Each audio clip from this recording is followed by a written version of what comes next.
talk a little bit about resistance, too? I mean, this is a cruel system that you're describing, and one in which there is no relief within the white plantation household from anybody, presumably.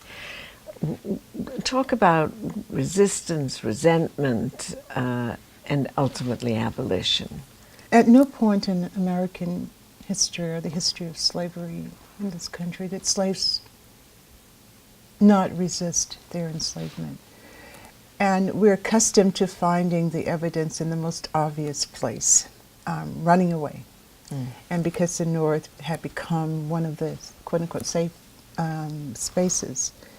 So running away remained critically important throughout the history of slavery. But only a minority ran away. So what happens to the others, to the 4 million who were there in 1860? Although not all of those 4 million live on plantations, of course. We think about 20%.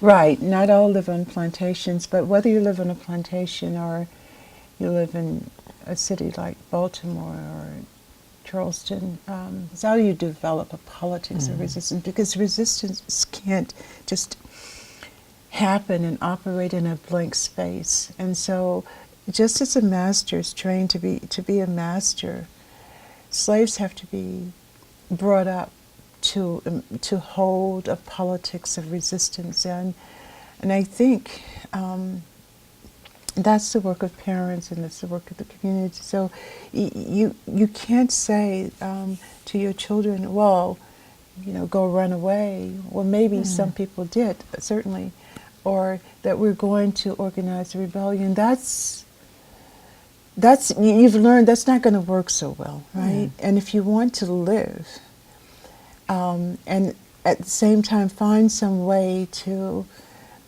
teach your children that they are human beings, always with the lesson that one day we're going to be free. I mean, that was always a part of the discourse, that one day we're going to be free.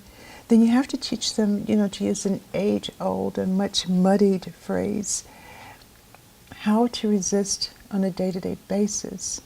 And that's not to try to make heroes of every slave, but it is to say that in order to survive, you can't survive by just being obedient. You have to carve out spaces and moments of resistance, and it may be breaking a dish, it may be breaking a hole, it may be any of those day-to-day things that seem to us like, really, is that the best you can do? But for a slave, that little best might mean a great deal.